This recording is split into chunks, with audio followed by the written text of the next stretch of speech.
After tomorrow, you're not part of this family anymore. Those were the exact words my son's fiancée whispered to me the night before their wedding. I stayed home the next day, broken, but by noon the wedding had completely fallen apart, and the reason why left everyone stunned.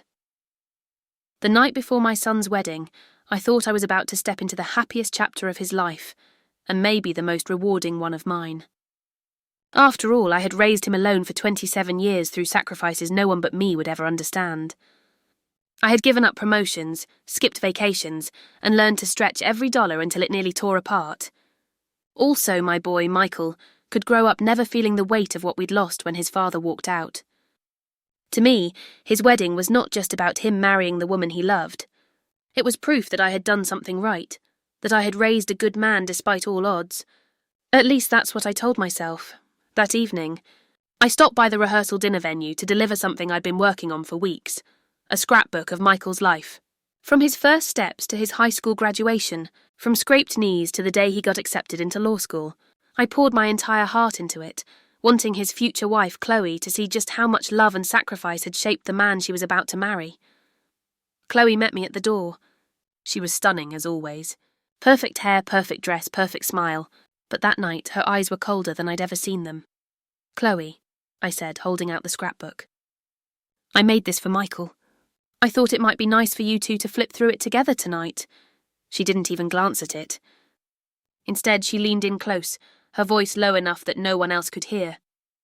"After tomorrow," she said, her lips curling into the faintest smirk, "you're not part of this family anymore."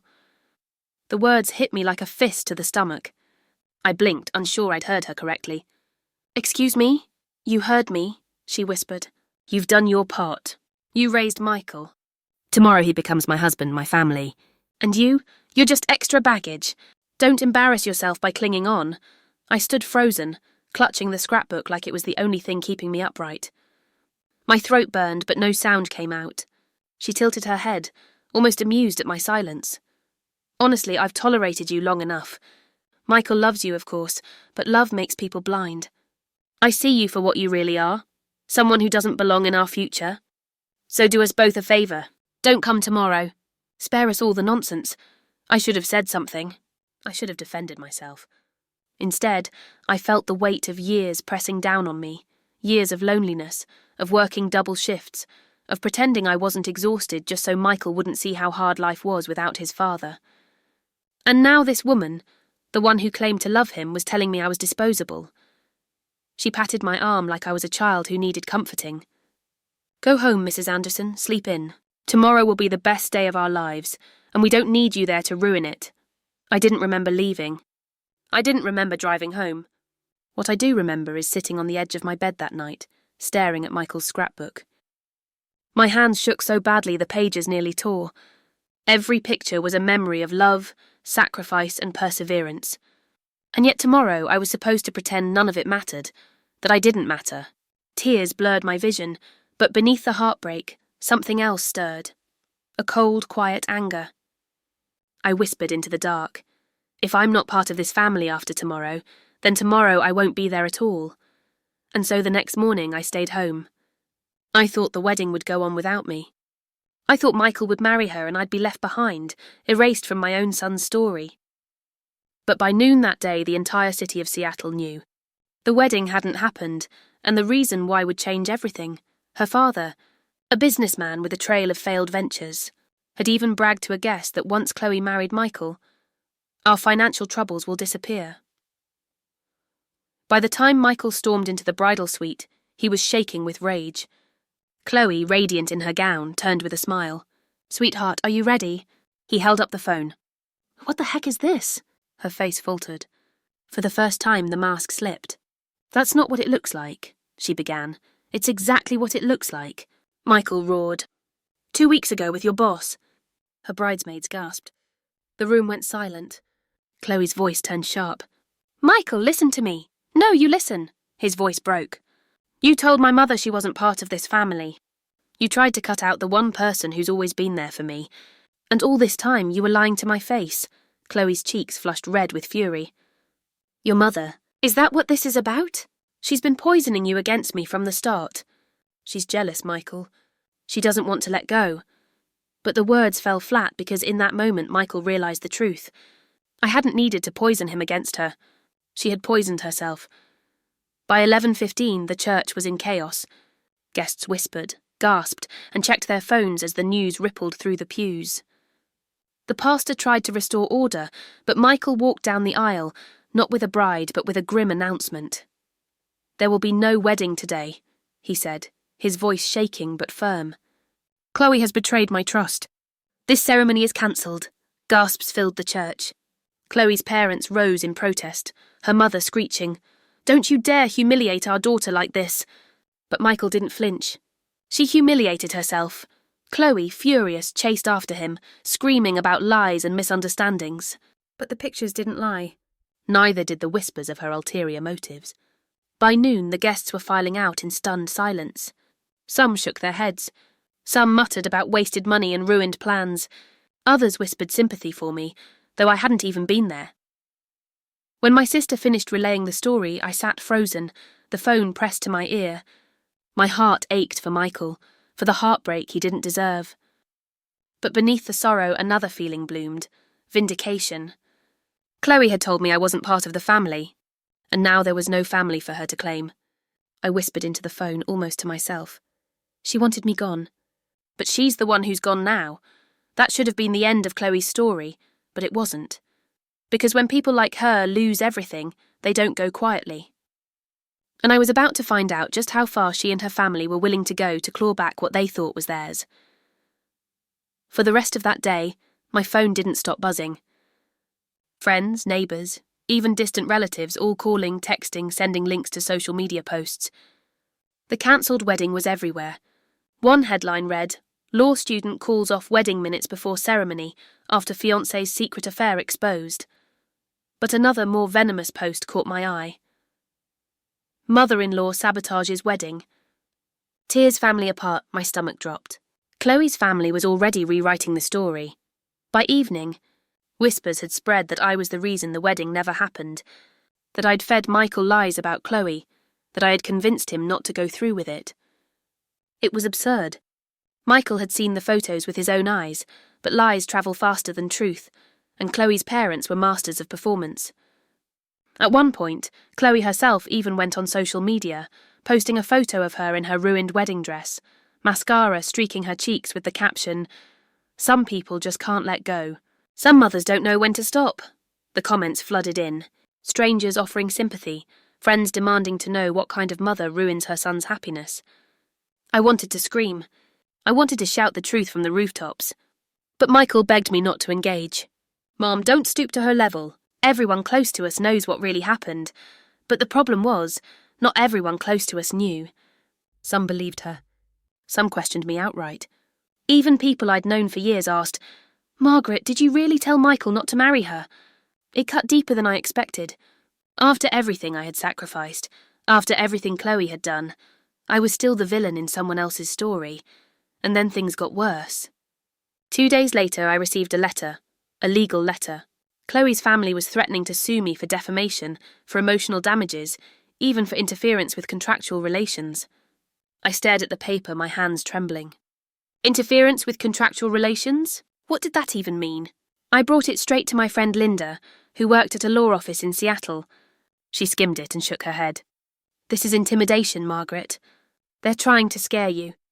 Interference with contractual relations is just a fancy way of saying you ruined their financial plan, which, by the way, isn't even a legal argument in this case." "Financial plan?" I echoed. Linda set the papers down. "Margaret, didn't you know? Chloe's family is in deep financial trouble. Her father lost a lot of money in failed investments. They needed her marriage to Michael to stabilise their finances.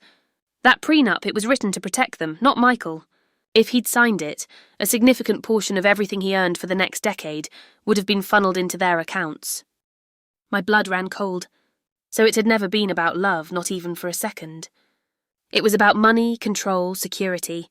And when I refused to show up to the wedding, Chloe had taken the perfect opportunity to shift the narrative. She couldn't be seen as the greedy, unfaithful fiancée.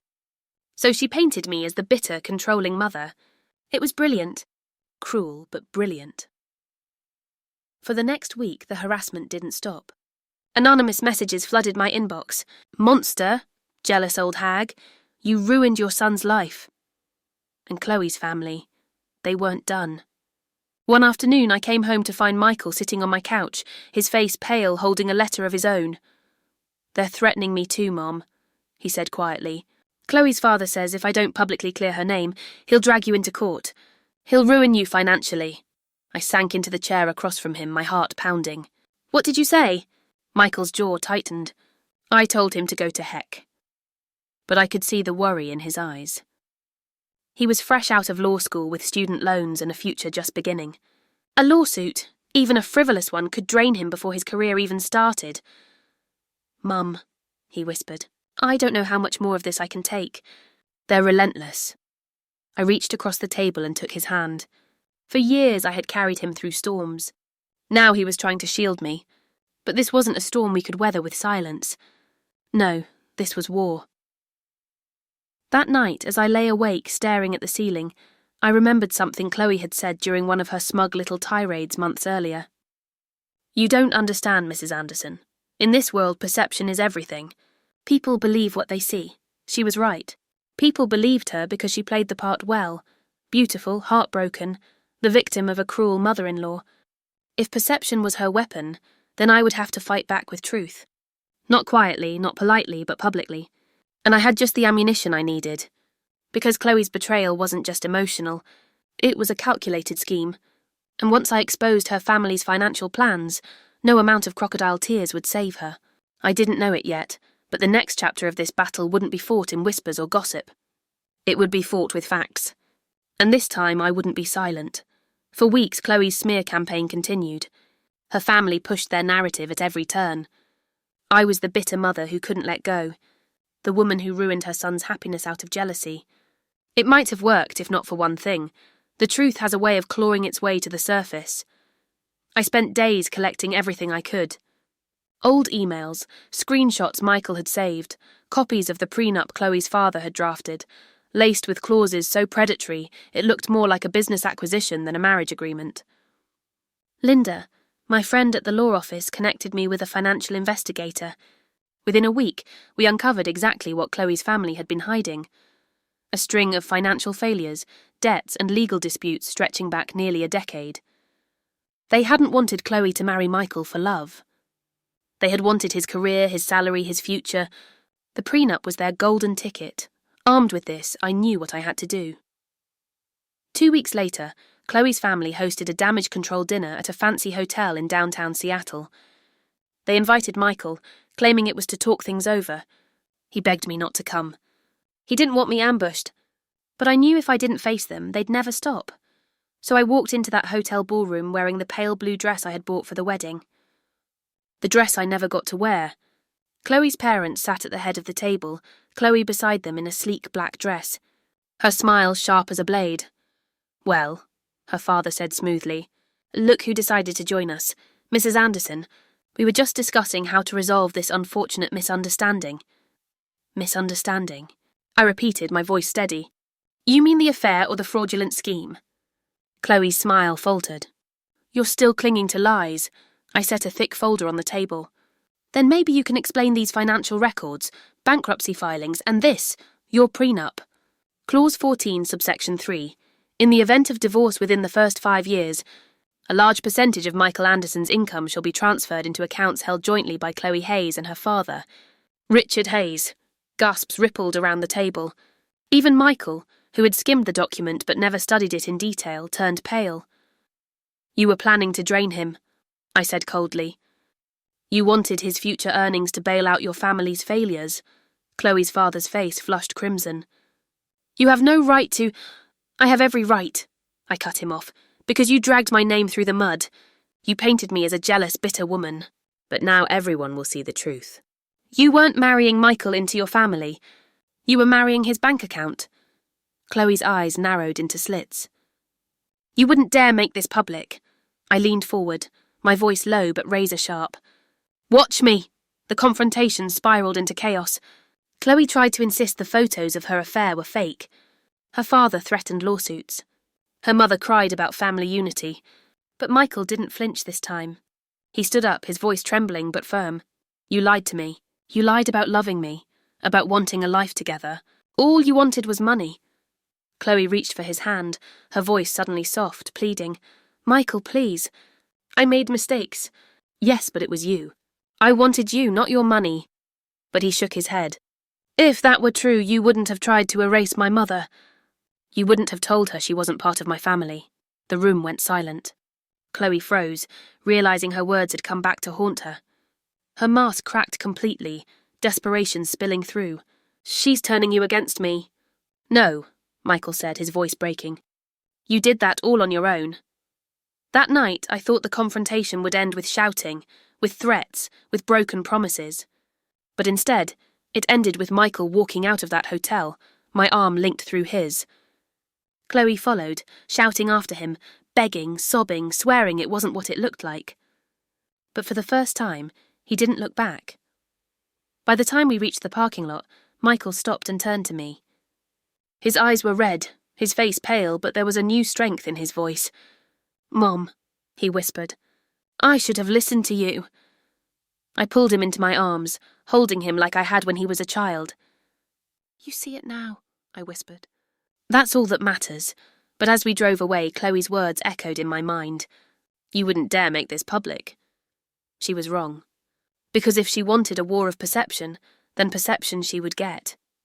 And when the truth came out, her carefully crafted facade would crumble beyond repair. In the days after the hotel confrontation, Chloe and her family tried everything. Threats, pleas, promises. Her father sent Michael emails filled with legal jargon, insisting he was within his rights to pursue damages. Her mother left tearful voicemails begging Michael to be reasonable. Chloe herself oscillated between rage and desperation, one moment swearing she'd ruin us, the next whispering that she still loved him, but it was too late. Because this time the truth wasn't confined to whispers in a ballroom. This time I made sure everyone knew. With Linda's help, I passed the prenup documents and financial records to a journalist who specialised in exposing financial scams. Within a week, the article went live. Behind the cancelled wedding, the Hayes family's financial schemes uncovered. The piece was damning. It detailed the financial troubles, the predatory prenup, and even hinted at the affair that sparked the wedding day collapse. For the first time, the world saw the story not from Chloe's tear-streaked social media posts, but from the perspective of cold, hard evidence. And suddenly the tide turned, comments flooded in, not against me, but against Chloe. So she wanted his paycheck, not his heart. That poor mother-in-law. Can you imagine being told you're not family after raising your son alone? Chloe's a gold digger, plain and simple. The sympathy that had once been denied me poured in like sunlight breaking through storm clouds. Michael, though heartbroken, found strength in the truth. He threw himself into his new job at a law firm, determined to build a future on his own terms. And for the first time in months he started to smile again. Not the forced, nervous smile he'd worn with Chloe, but the real one. One night as we sat on the porch drinking tea, he reached over and squeezed my hand. Mom, he said softly, I don't know how you stayed so strong. She nearly broke me.